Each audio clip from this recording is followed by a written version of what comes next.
So welcome to this very special webinar. I have done webinars in the past, but this one is a special one because it is AMEC Measurement Month. And we have kicked that off this week in North America. It's our week this week, and there is so much good stuff going on for AMEC Measurement Month. And in this week, I've been involved, well, I've watched 2 webinars already that have been fantastic. But just make sure you go to the AMEC website to check the calendar of all of the events. I think I heard that there are 50 events in total going on for Measurement Month, and they include in-person events, webinars like this one. There's some great content being written. So yeah, make sure, I mean, you're already involved by watching this, but make sure you check out what else is going on as well.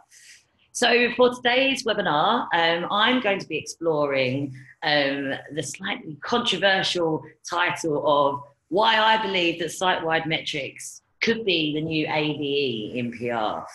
So I'm going to be exploring that and talking you through it. But before I jump in, I'm going to be just introducing myself now. So I am Stella, and some of you might know me already, but for those of you who don't, I am a director of some PR software called Coverage Book. And it's a reporting tool, if you don't know. And I also host a podcast. So please do download and subscribe to my podcast. People find it quite useful, and I'm sure you will too if you are in public relations. Each episode, I interview an expert in a new emerging area of PR, and I interview them all about that particular topic, and then we break it down, and within about half an hour, we'll get the full run through of that topic. You'll understand the basics, and we just make sure there's no jargon in there as well, because I'm a bit of a fan of plain language in PR as we're moving into more of this digital age. So yeah, make sure you check that out. I'm also an AMEC member. That's why I am passionate about PR measurement, always have been, and why I'm involved in the PR software tool as well. But with all of that and being sort of so passionate about measurement, being an AMEC member, being involved in software and analytics, you'll probably think that I have always been analytical maybe and always into my numbers, but it's not actually the case. This has been more of a journey for me. So if we rewind to 2008, this was a really popular song and I was a big fan, and I was doing a lot of this dancing. But there's also something else going in 2008 as well. And I was actually working agency side in PR, and I was working for an agency in London, and Diageo was one of my clients. And I had just finished a big campaign for Smirnoff, which was a brilliant campaign. And we were in an all agency meeting back in 2008, presenting to the client all of our fantastic work. And we had big screen grabs of the coverage, and we had some really big numbers as well. And those numbers were sort of big reach numbers. We did also have AVE, but don't shoot me, it was 2008. A lot of that was going on then. And but we had these big reach numbers, and some of those reach numbers, so that was a mixture of circulation of print, but we also had quite a lot of online coverage for that particular campaign. And we were looking at the total traffic of those sites, the unique users, and the total reach. And I think that we worked out that more people than the population of the United Kingdom had seen our coverage. Now, that wasn't actually the case, but they were our numbers that we were presenting to our client at the time. And I'm sure that some of you have been in that position before. Now, we were really proud of that presentation. And then we handed over to the digital team. And what they presented wasn't actually so much content. They just presented some numbers, but they were facts, and they were real numbers, and they were really impressive. They were talking about actual traffic that gone to the Diageo content. They were talking about engagement. They were talking about shares, and it was impressive because it was realistic and it was factual. And we left that meeting feeling a little bit deflated and frankly a little bit embarrassing as well as we left. And without, I guess it's not a huge surprise, but unfortunately for us, a few months after that, our budget was halved and it was moved over to the digital team.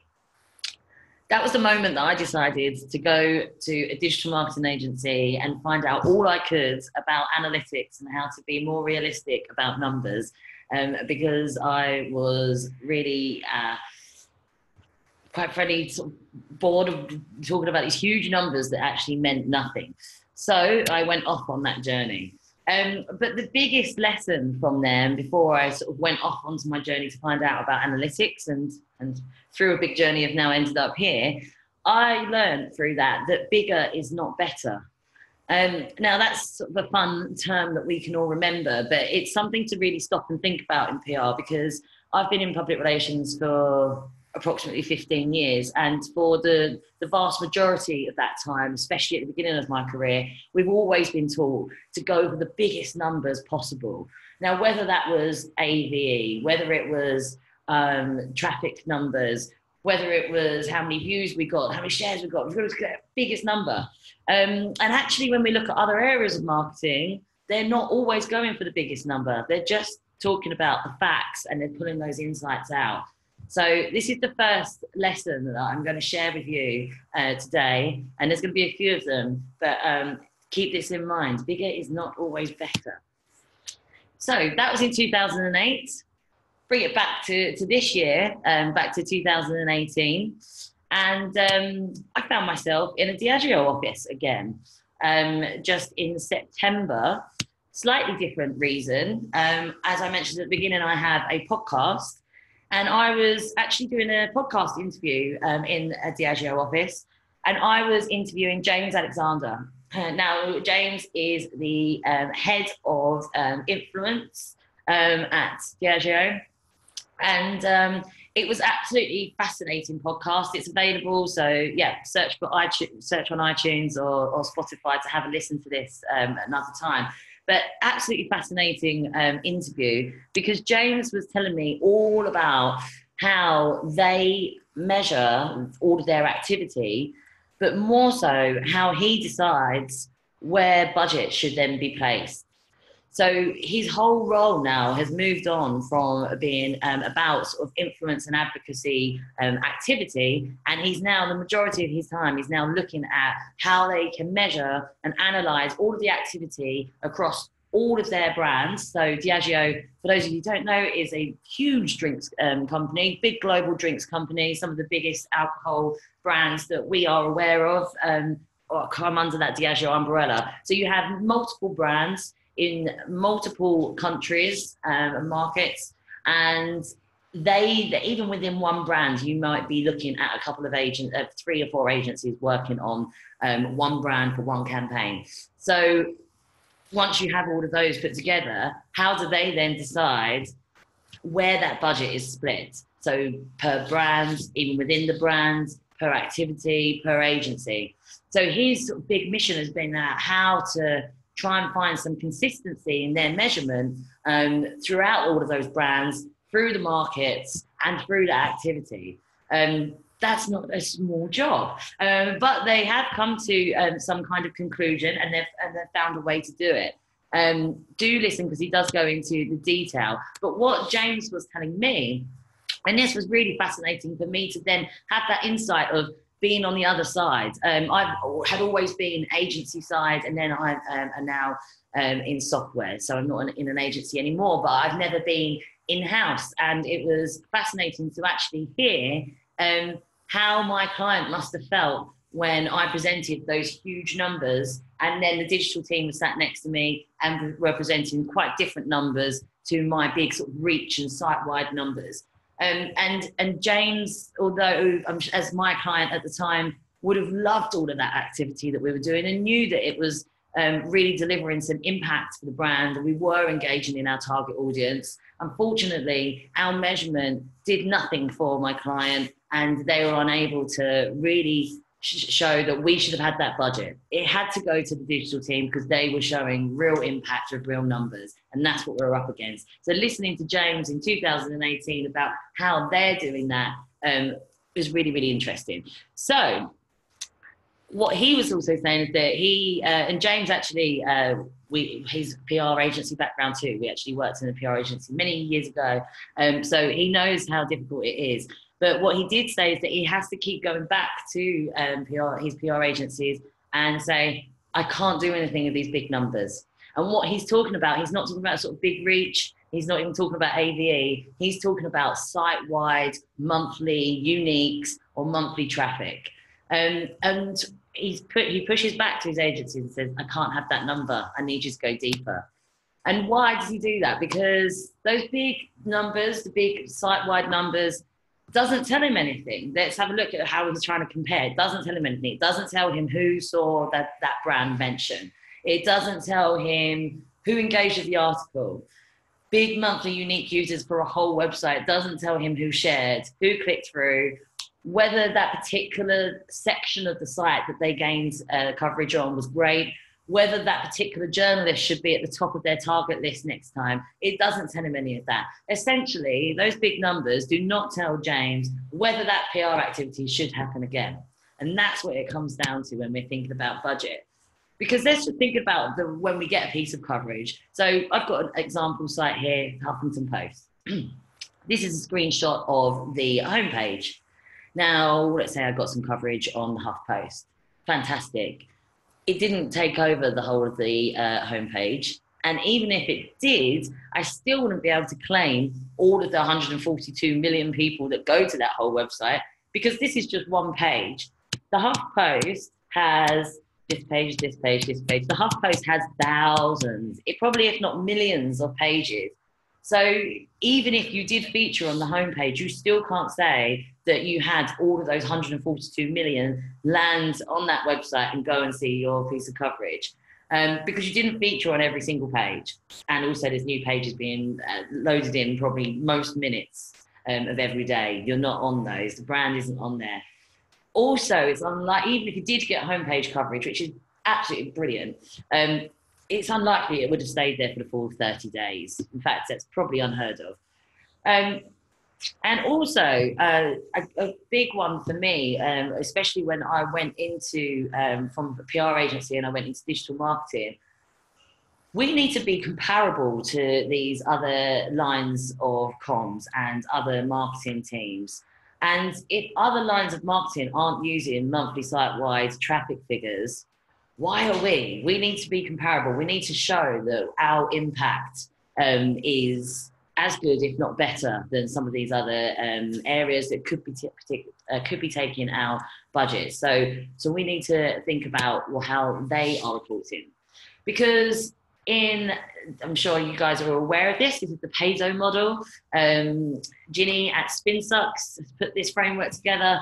Fantastic model for us to be able to look at for strategy. But it also reminds us how many areas there are now in communications, and why, more so in 2018, even more than 2008, there's so much merge between these areas. We really have to be able to compare our activity to paid, to social, to content, and because there's reducing budgets and we need to be able to protect ours, and we need to show our impact and how worthwhile our activity has been.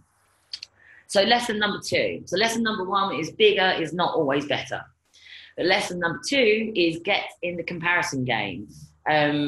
Don't just be in a bubble of our work. Our work is always going to be compared by somebody, whether it's our direct clients or whether it's our chief marketing officer, or even if it's a CEO.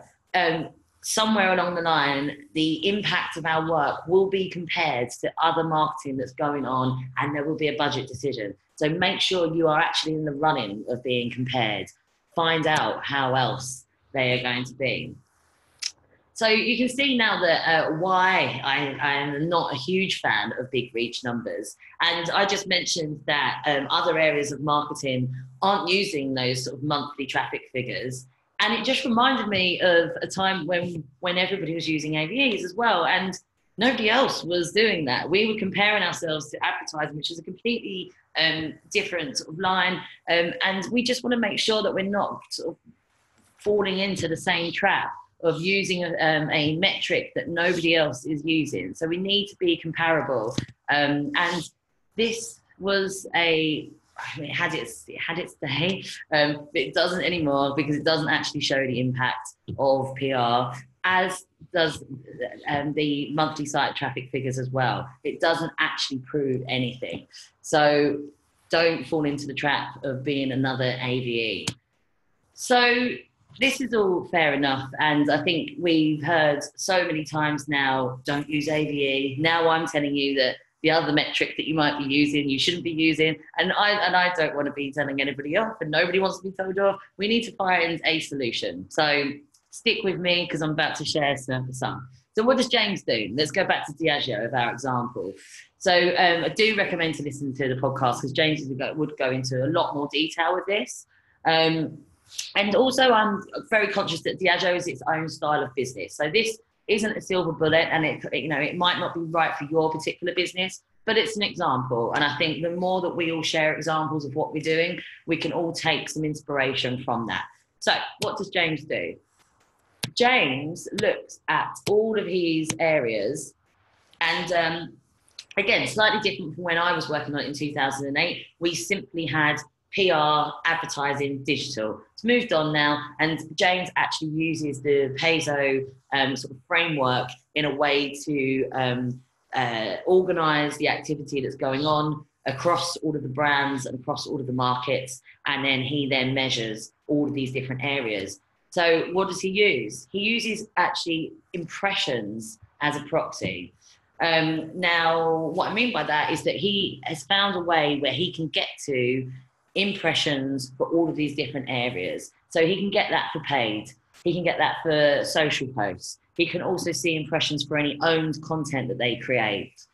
And he's found a way to do it with earned as well. Now, with earned for James, that can be used. Earned is quite a loose term, but the way that he's describing earned is articles, so online articles. Again, this is what he does, so you can find your own way. So let's just use that as an example. Going back to the Huffington Post, so the total monthly traffic to the Huffington Post is 142 million. Now, I have chosen an example here of a page that's one of the millions of pages that's on the Huffington Post. It's actually, I can't use any other sort of brand coverage, but so I'm using a piece of coverage that's actually one of ours for Coverage Book. So we had this great blog post that was written about really great PR tools, and there's a piece of it's a mention there of Coverage Book. There also goes a link back to our website, which is great. Now, we have estimated that that page would have had 125,000 people go to it. Sorry. So not the 142 million. No, we have estimated that it's 125,000. So they are the earned impressions for that particular page. So that's the similar kind of thing that James is looking at for his pieces of coverage. So he's going back to his agencies and to his PR teams and says, I don't want that big number. I just want to know about the page. I just want to know about that one piece of coverage, because those big site-wide numbers mean nothing and I can't compare it to my other pieces. So with this, he's able to then take all of his impressions, and then he does go into a lot more detail about scoring, and he goes into a lot more around sentiment and things like that. Listen to the podcast, you'd better hear it. But essentially, in a real sort of basic way, he's using content impressions as a proxy. How does he do that? He's actually using Coverage Book. So we have got that as a metric within Coverage Book. Those of you who are using it already will know this. And you'll also know that we do actually include those monthly site-wide numbers, but we include them to give the estimated coverage views some context. Because if we only had, the 125,000 by itself, that could have all sorts of confusion around it. So we do include the big monthly just to provide that context. And it also gives people an idea of how big that website is as well. Because if you have, the HuffPost is an example of a really big website that's generating new pages constantly throughout the day.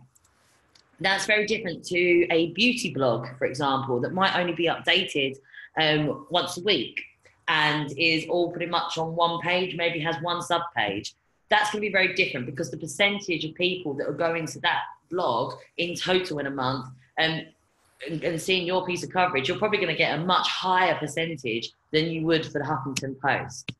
So in Coverage Book, yes, we do show the big monthly, but then we also have worked out our own formula of how to estimate how many people would have seen that page.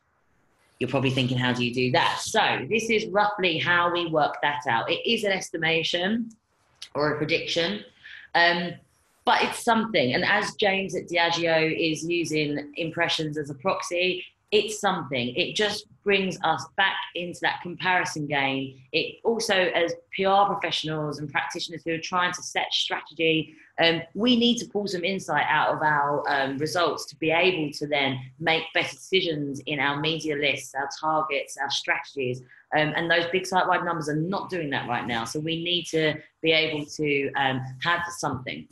And also, as you probably, this is probably an obvious point, but it's worth saying, we will never be able to get the exact number of who saw that piece of coverage because you can only see that number from analytics. So a true number, you can only see it from the Huffington Post analytics. So unless any of us are working at the Huffington Post, we're very interested to know if anybody is on this webinar who works at the Huffington Post. But even then, even if you did work at the Huffington Post, you still probably wouldn't have access to analytics. There's going to be a small group of people who will actually be able to see what that true number is. And it's going to be a very long time before any publisher throws open the doors and gives us all access to all of their traffic numbers. So what's the next best thing we can do? We can predict it. So this is how we do it. So we've got the 142 million. Let's start there. Now, for us at Coverage Book, we actually use SimilarWeb. SimilarWeb, we think fantastic. We don't have like a big partnership with them or anything. We just have regular tests of monthly traffic providers, where we will go and look at all of those different providers, and we do a test of about 10 different ones. And we believe we actually test their numbers and compare them against real analytics data that we have access to. And we find that SimilarWeb are the most accurate. We find that their numbers are almost spot on. And the way that they work their numbers out is that actually a lot of websites do give access to them. And then they then sort of find other matches in similar websites. And that's what's called SimilarWeb. So they provide a monthly traffic figure. You don't have to use Coverage Book to get their numbers. You can go to SimilarWeb and use their tool as well. So really do recommend them. So that's that big sort of monthly traffic of everyone going to the HuffPost as a total. We then look at that number and we then take another score, which is called domain authority. Again, that's not one of ours. Domain authority, for those of you who don't know, it's almost like an influence score of a website. And that has been created by an organization called Moz, MOZ.com, if you want to go and check those guys out. Again, they've got some fantastic tools. Domain authority essentially looks at the strength of a website and the influence that it has. It's out of 100.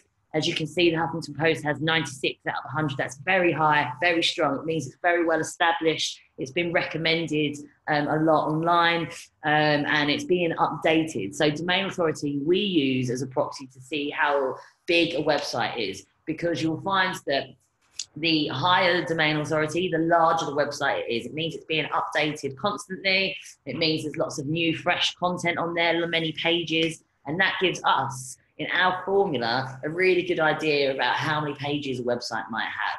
So we've got the big traffic number. We've also got the domain authority to give us an idea of the size of the site.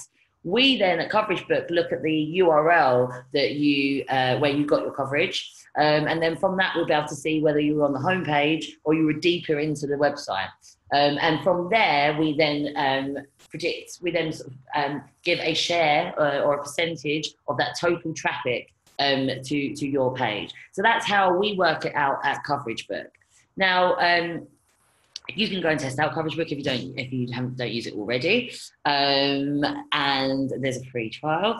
But actually, if you didn't want to use Coverage Book, my co-worker Gary, who is you'll probably know him as the founder of Coverage Book, and he actually wrote a blog post a while ago around just providing a really quick and simple way to work out some coverage views. Again, it's not as in-depth, it's definitely not as in-depth of what we've worked out, but it gives you a way to do that. So I'll share that blog post after this webinar, and I'll send a link in an email, just in case you didn't want to use Coverage Book.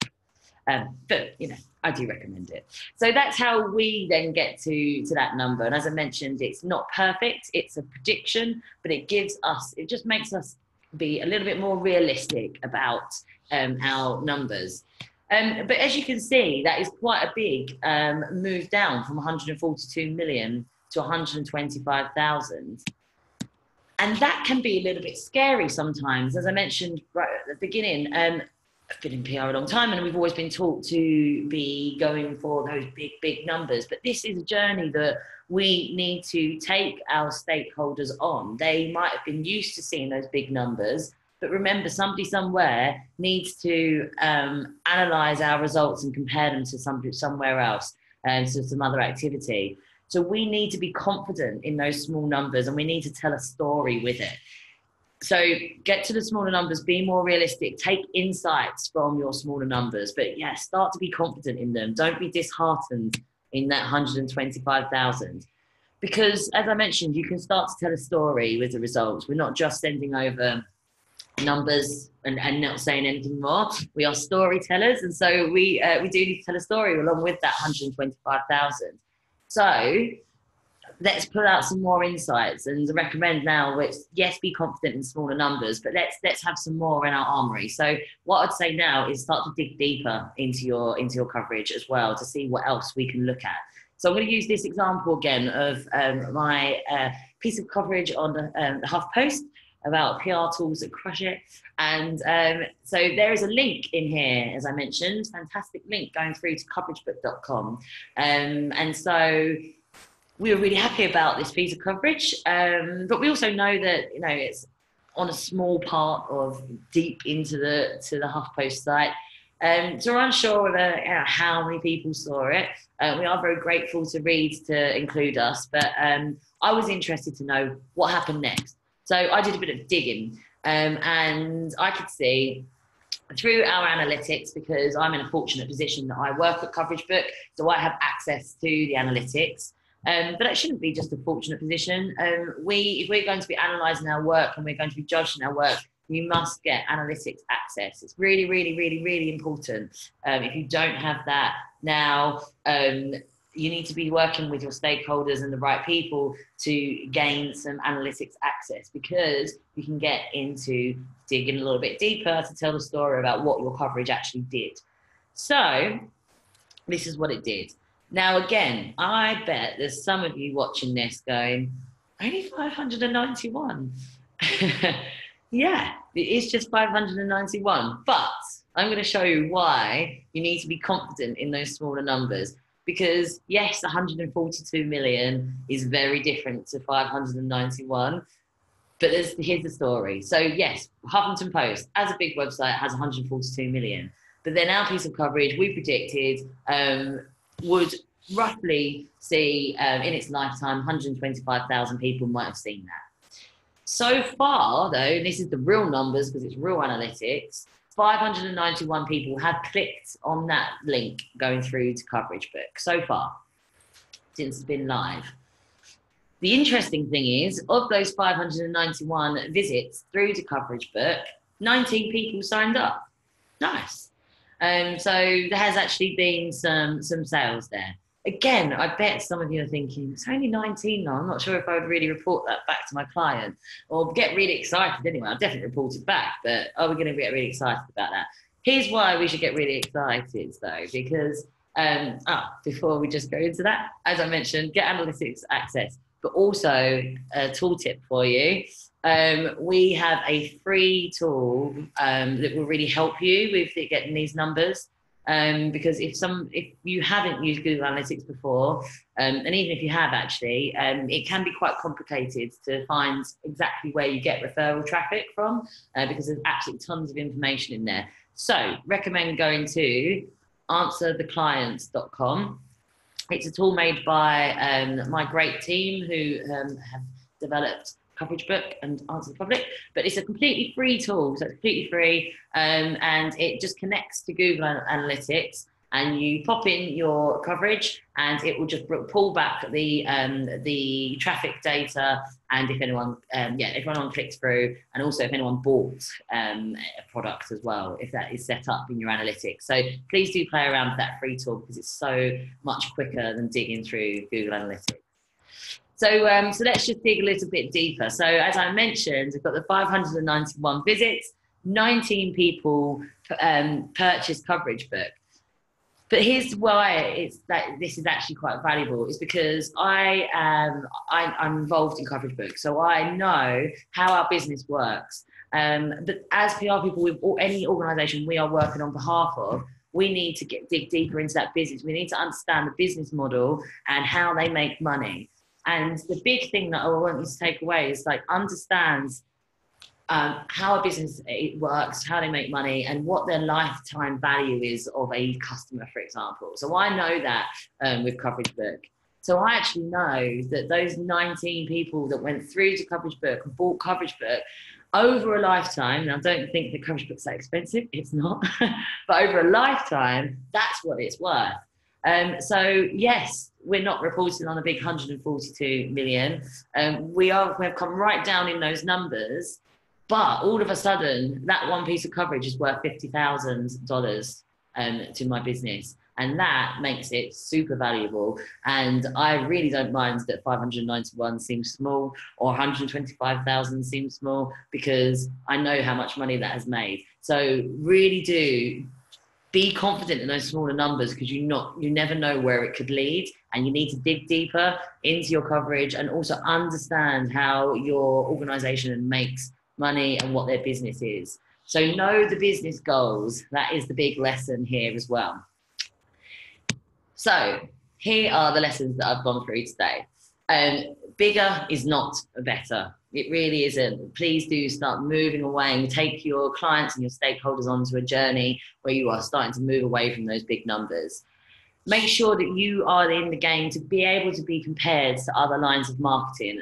If you're not, and you just keep sending over these huge numbers that are not comparable to any other lines of marketing, eventually your activity will get smaller and you will lose that budget, no matter how good your gut feel or your client's gut feel is that is delivering impact. Someone somewhere has to do that analysis. So make it easy for them and get in that game. Be confident in smaller numbers. As I say, it's a journey. It wasn't instant for me, trust me. I still wanted to be with those big numbers, but take confidence in those smaller numbers and tell the story of why they are good numbers. And then in that story, understand the business inside out. Know what the business goals are. Know how they make money, so you can then really prove how your coverage has impacted there. That's it for today. So I think we've got some time for me to answer any questions if there are any. So yeah, just as a reminder, check out the podcast because I recommend you listen to the Diageo one, but also there are a few other ones on there. I also have interviewed Nicole Morio, who is an absolute expert in the PR measurement. And there's a really great interview with Nicole and myself talking about the AMEC framework as well, which can really help with everything that I've just been talking about.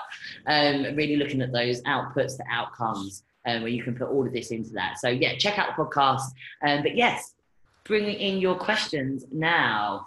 So I'm going to stop sharing. Any questions from anybody here?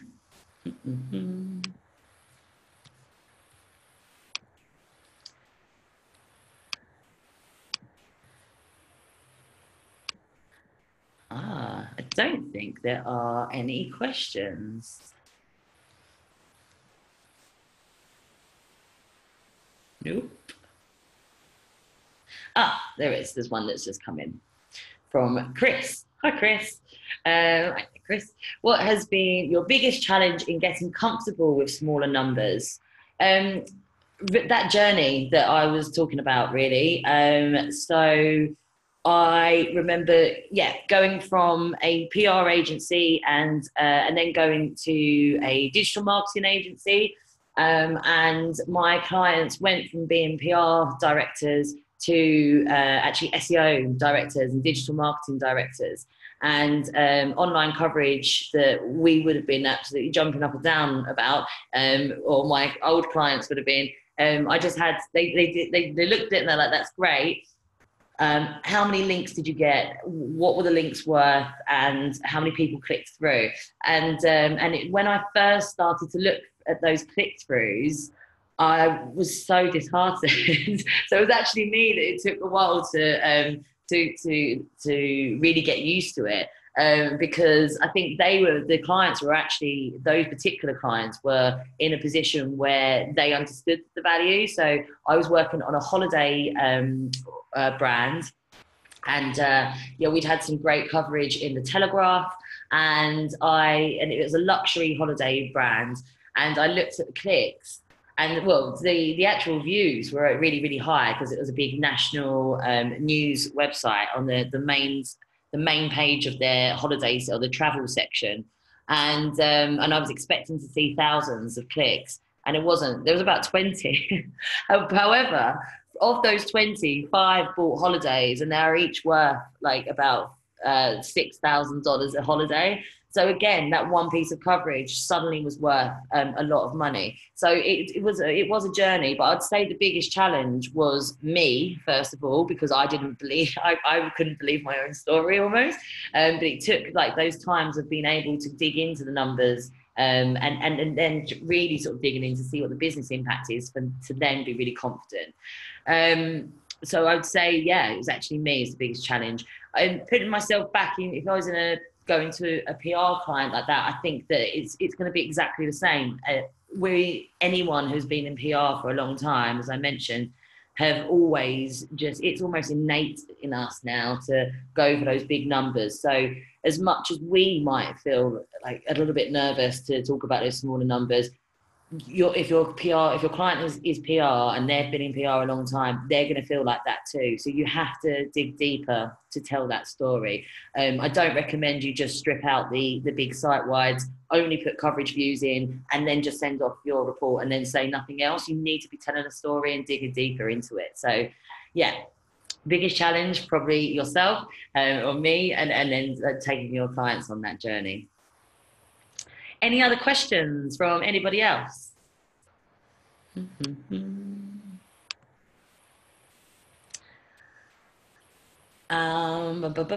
Okay, so this is the question.